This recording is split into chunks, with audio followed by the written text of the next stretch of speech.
주말을 앞둔 금요일 다양한 문화 소식과 그 속에 숨은 과학 이야기를 나누는 과학 스포일러 시간입니다. 오늘도 양회영 기자와 함께합니다. 안녕하세요. 네, 안녕하세요. 네, 저희가 항상 영상을 먼저 보고 시작을 네. 했는데요. 오늘은 주제를 미리 안 알려주시네요. 네, 그렇습니다. 네, 저는 그래도 알 것 같은데요. 네, 어떡해요? 자, 유명한 작품, 그중에 빈센트 반 고흐의 작품일 것 같은데요. 어떻게 아셨어요? 저 뒤에 그림 보면 네. 그 고흐의 유명한 작품, 또 그쵸. 별이 빛나는 밤 아니겠습니까? 네, 제가 미대 맞습니다. 출신이라 이런 거는 또 잘 알고 있습니다. 아, 그러셨어요. 네, 그랬네요. 네. 네, 맞습니다. 네, 오늘 준비해온 주제요. 빈센트 반 고흐 그림 속에 숨어있는 다양한 과학 이야기를 좀 해보려고 준비해왔습니다. 네, 그림 속의 과학이라니 참 흥미로운데요. 네. 고흐 전시회가 그럼 열린 건가요? 네, 그렇지는 않고요. 지금까지는 사실 뭐 고흐 그림을 보면 대부분 미술관에 가야지 이제 볼 수 네. 있었잖아요. 네, 그렇죠. 근데 이번에는 고흐의 그림을 좀 더 특별한 방식으로 만날 수 있는 방법을 소개하려고 합니다. 하나는 이 고흐의 일생을 그린 뮤지컬이고요. 또 다른 하나는 고흐의 미스테리한 죽음을 뒤쫓는 영화입니다. 고흐의 작품을 뮤지컬과 영화에서 만날 수 있다니까 흥미로운데요. 네. 어떤 작품인지 설명 부탁드리겠습니다. 네, 하나씩 먼저 이야기하면 뮤지컬부터 먼저 말씀을 좀 드릴게요. 이 뮤지컬은요, 고흐와 그의 동생 테오가 실제로 주고받았던 편지를 토대로 합니다. 이 고흐가 어떻게 화가가 됐는지, 또 그림에 담고 싶은 이야기는 무엇이었는지를 노래로 이야기하는데요. 이 화가 고흐가 아닌 인간 고흐의 이야기를 알 수 있는 점도 굉장히 좋고요. 네. 하지만 이 뮤지컬의 매력은 사실 무대에 있습니다. 아, 무대가 어떤가요? 네, 지금 보시는 것처럼 이 평면적인 고흐의 그림을 3D 오. 매핑이라는 기술을 이용을 해서요. 무대 전체에 화면을 띄우는 경우가 있었습니다. 네. 네. 그래서 이제 마침 그림이 살아 움직인다. 이 미술관에서 그림들이 튀어나온다. 이런 느낌을 좀 들 수 있는 뮤지컬이거든요. 이 뮤지컬은 이 국내 제작진이 만든 순수 창작 뮤지컬이에요. 그래서 일본하고 중국의 수출을 성공시키기도 했습니다. 네. 뭐 지난해 일본 공연도 성공적으로 마친 데에 이어서 올 9월에는 한안령에도 불구하고 네. 중국 진출에 성공해서 이 다음 달 재공연까지 확정지을 정도로 뭐 작품성을 또 인정받았다고 합니다. 네, 이렇게 작품성을 인정받은 뮤지컬이 국내 제작진이 만든 순수 창작 뮤지컬이라고 하니까 네. 뿌듯하기도 한데요. 맞아요. 그럼 영화는 어떤가요? 네, 이 영화는 오늘 준비해온 게 러빙 빈센트인데요. 네. 영화는 굉장히 장르부터가 독특합니다. 전 세계 최초로 시도된 유화 애니메이션이에요. 아, 지금 그림 보시면 네. 그림이 막 움직이는 것 같잖아요. 와. 네네. 그렇죠. 네, 이 기획에서 제작, 완성까지 무려 10년이나 걸렸다고 합니다. 네. 네, 이 그림을 일일이 완성시키기 위해서 107명의 화가가 6만 3천여 장의 그림을 모두 일일이 손으로 수작업으로 그려서 완성을 한 정말 겁니다. 대단하네요. 6만 네. 3천여 장이요. 네, 그렇죠. 네. 그런데 이제 이게 그냥 그림만 그린 게 아니라요.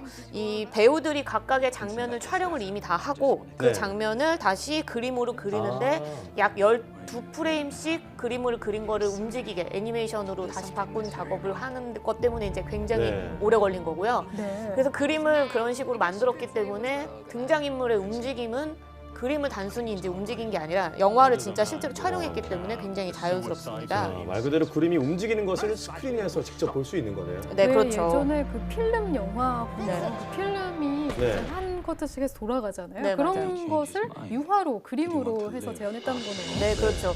이 영화는 또 이제 그냥 단순히 뭐 유화로 그린 그림이 영화다 이렇게만 볼 수 있는 건 아니고요. 영화 안에서는 뭐 별이 빛나는 밤이나 아르레 노란 집 이런 것처럼 고흐가 실제로 그렸던 많은 그림 한 130여 장 정도가 이 배경이 되기도 하고 또는 이야기의 어떤 주요한 장면이 되기도 하고 또 인물의 어떤 한 등장씬을 만들기도 하는 것처럼 다양하게 활용이 됩니다. 영화 네. 그 아까 말씀하셨을 때 뮤지컬은 네. 그 동생 태호랑 주고받은 뭐 편지 이런 걸 기반으로 줄거리가 흘러간다고 말씀해 주셨는데 네. 그럼 영화는 어떤가요? 네, 이 영화는요 빈센트가 죽은 지 1년 뒤 이 동생 테오에게 미처 전달되지 못한 편지를 발견하게 되면서 네. 이 우체부의 아들이었던 아르망이 그 편지를 전해주는 것에 대한 여행으로 시작이 됩니다. 네. 이 빈센트를 그저 미친 화가라고 생각했었어요. 이 아르망은 네. 살아생전에는요. 근데 이제 고흐가 죽고 난 이후에 이제 글의 여태까지의 발자취들을 좀 뒤쫓으면서 그의 자살을 의심하게 되고 또 죽음에 관한 진실을 추적하게 되는 겁니다. 이 영화의 형식뿐 아니라 뭐 내용적으로도 굉장히 흥미롭다고 볼 수 있죠. 네.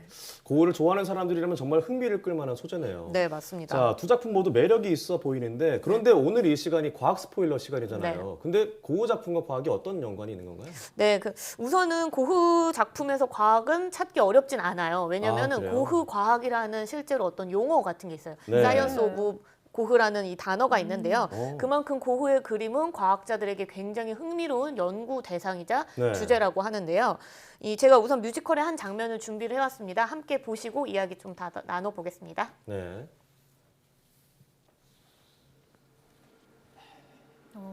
지금 네, 빛을 비추고 있는 건가요? 네, 그렇죠. 이 아래쪽도 아래쪽 그림을 보시면 빛을 비치니까 다른 그림이 그림이 나오네요. 달라지네요. 네, 맞습니다.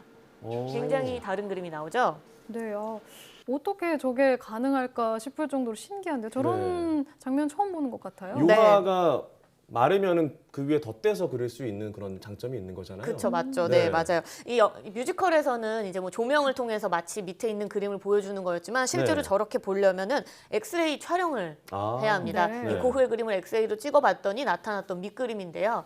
이 고흐는 자신의 그림이 마음에 들지 않았을 때나 또는 캔버스를 재활용해야 할 때 이렇게 진한 물감을 덧칠해서 그 위에 새로운 그림을 그렸다고 하는데요. 지난 2013년에 펼쳐졌던 고흐 전시회를 통해서 저도 이제 그때 당시 취재를 하면서 알게 네. 된 사실이었어요. 뭐 이처럼 이 굉장히 진하고 여러 겹 덧칠한 그림 속에서 숨은 밑그림을 찾으려면 굉장히 과학적인 방법이 동원되어야 합니다. 네, 엑스레이라고 하면 네. 우리가 병원에서 만나는 그런 네. 엑스레이인가요? 네, 맞습니다. 우선은 원리적으로는 같은 엑스레이죠. 뭐 기계의 네. 어떤 크기나 이 뭐 방식은 조금 크기는 다를 수 있어도 이 실제로 엑스레이를 촬영해서 밑그림을 찾아낸 경우도 있고요. 네. 좀 더 자세하게 그림을 분석하기 위해서는 원자 분석을 할 때 활용하는 입자 가속기를 또 이용했다고 합니다. 오. 예, 그래서 이제 이 숨겨진 그림에 사용된 두 가지 특정한 어떤 금속 원자를 찾아내고 나면 지금 우리가 보고 있는 밑에 그림은 어떤 원자, 어떤 물감, 뭐 어떤 연필을 이용해서 그림을 그렸겠구나 이런 것들을 좀 확인해 볼 수 있는 거죠. 네. 그리고 뭐 또한 이 갈라진 물감 틈 사이사이를 또 전자현미경으로 굉장히 네. 미세히 바라보면 고흐가 이 색채 연습, 다양한 색깔을 어떤 식으로 색칠해 볼까에 대해서 색채 연습을 했던 기록까지도 찾아낼 수 있다고 합니다. 정말 과학이 아니었다면 이런 숨겨진 작품을 보지 못했겠네요. 네, 그렇죠. 네. 이 숨겨진 밑그림까지 볼 수 있다는 게 참 신기하긴 한데요. 네. 근데 이거 하나 가지고 고흐 과학이라는 말까지 생겨난 건 조금 무리가 있지 않을까 네. 싶어요. 왜냐하면 유화 덧댄 다른 작품들도 가능한 일인 네, 것 같거든요. 맞습니다. 예리하십니다. 왜냐하면 네. 다른 작가들도 사실 이런 방식으로 밑그림을 좀 찾아내기는 해요. 그러니까 네. 고흐만의 과학이라고 말하기는 좀 어렵겠죠. 이것만 가지고는. 개인적으로 제가 고흐 작품 중에 뭐 베스트 3 안으로 꼽는 작품이고 또 뒤에도 있고 네. 많은 분들이 알고 좋아하시는 작품이죠. 네. 이 별이 빛나는 밤 속에 굉장히 많은 과학이 숨어 있습니다. 우선 이 그림은요. 고흐가 죽기 1년 전인 1889년 요양원에 머물면서 그린 그림입니다. 이 그림 보면 좀 어떤 느낌 드시나요? 이름 제목, 작품 제목처럼 좀 아름다운 밤 같은 느낌이 드는데요. 네, 아름답긴 하지만 뭔가 좀 불안하거나 슬픔이 좀 묻어 있는 것 같기도 하고요. 네, 그렇죠. 이렇게 뭐 소용돌이 같은 게 치니까 네. 불안한 느낌이 있잖아요. 이 소용돌이나 별 어우러진 하늘이 굉장히 좀 인상적이에요, 사실은. 근데 이 작품은 당시 굉장히 불안했던 고흐의 심경을 대변하는 작품으로 가치를 굉장히 높이 평가받고 있는 작품이기도 네. 하죠. 그런데 이 작품만 봐서는 어떤 과학이 숨겨 있는지 잘 모르겠는데요. 네, 우선은 이 작품을 만약 천문학자가 봤다면 어떤 것에 관심을 가졌을까요? 네, 뭐 아무래도 뭐 별들이라던가 소용돌이에 눈이 갔겠죠. 네, 그렇습니다. 맞습니다. 이 몇몇 천문학자들은요, 이 그림이 어떻게 해서 이런 소용돌이가 하늘에 있을까, 이거를 이제 우선 궁금해한 거예요. 그래서 네. 1889년 천문 기록을 확인해 보니 생레미 부근에서 한 5월 말에서 6월 초 하늘이 실제 그림과 같았다고 합니다. 이 당시 뭐 양자리, 초승달, 금성, 은하수의 위치가 그림과 굉장히 일치했다고 합니다. 그 아까 말씀하신 네. 그 요양원에 있을 때 그린 그림을 하셨잖아요. 네, 맞아요. 그 요양원이 이 파리 생레미에 있는 요양원 아니었나요? 네, 맞습니다. 네, 그래서 이제 실제로도 이런 비슷한 느낌의 어떤 천문 현상을 관측하기 위해서 네. 2004년 나사에서도 이와 비슷한 그림이다라는 어떤 이야기와 함께 새로운 소용돌이 사진 한 장을 공개했었는데요. 이 웹불소자리 V838이라는 이름의 어떤 별인데요.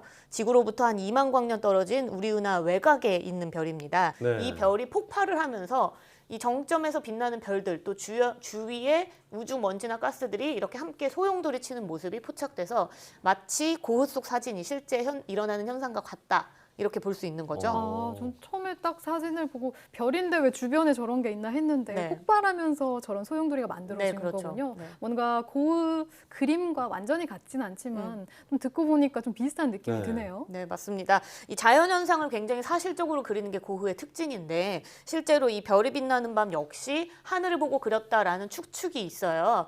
지금까지는 이제 그 천문학자가 본 별이 빛나는 밤이었습니다. 그러면 이제 다음 고흐 과학을 이야기하기 위해서는 이 그림을 네. 만약 물리학자가 봤다면 무엇을 생각했을까요? 아, 물리학자요? 그럼 뭐 원심력? 구심력? 이런 건가요? 너무 어려운데요? 네, 제가 바로 답을 알려드리면 네. 이 소용돌이의 흐름을 보고 유체역학을 생각했다고 합니다. 오. 이 유체역학이라는 건요, 뭐 물이나 공기 같은 것들이 흐를 때 우리가 네. 장애물을 만나면 방향이 바뀌고 속도가 바뀌죠. 네. 이런 것들을 난류라고 하는데요.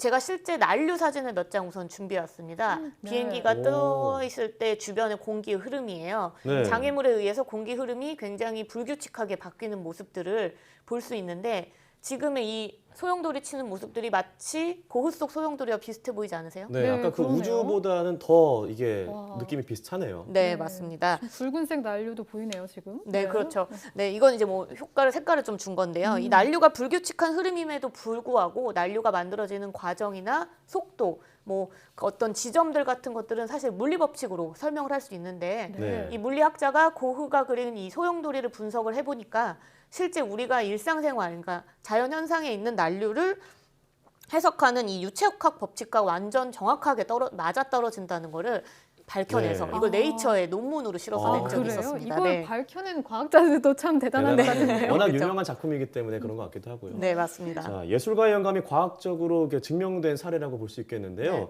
고흐가 이걸 뭐 계산하고 그린 건지는 잘 모르겠지만 정말 신기하긴 하네요. 네, 맞습니다. 뭐 이 밖에도 사실 고흐 그림 속에 숨은 과학 조금 더 있습니다. 뭐 네. 고흐의 그림은 왜 노란색이 많은가, 또 뭐 그에 비해 노란색은 왜 많이 남아 있지 않나, 뭐 여러 가지 또 그리고 고흐의 해바라기가 국화처럼 왜 보이나, 뭐 이런 것들이 과학의 이야기로 좀 풀어낼 수 있는 게 많은데요. 오늘은 우선 여기까지만 하겠습니다. 아, 네. 아직도 과학 이야기가 남아있다고요? 네, 남아있습니다. 더 듣고 싶은데 좀 과연 아쉽네요. 고흐 네. 과학이라고 불릴만 하네요. 네. 고흐 과학 2탄 만들어주시길 기대하겠습니다. 네. 그럼 저희가 항상 그 작품을 보고 나서 별점을 확인을 했는데요. 오늘도 별점이 있나요? 네, 오늘은 별점보다는 각각의 추천에 대한 이유, 어떤 분들은 어떤 영화, 네. 뭐 작품을 선택하면 좋은지에 대해서 추천을 준비해 왔습니다. 함께 보시죠. 네, 고흐와 테오의 형제가 궁금하다면 뮤지컬을 선택하시고요.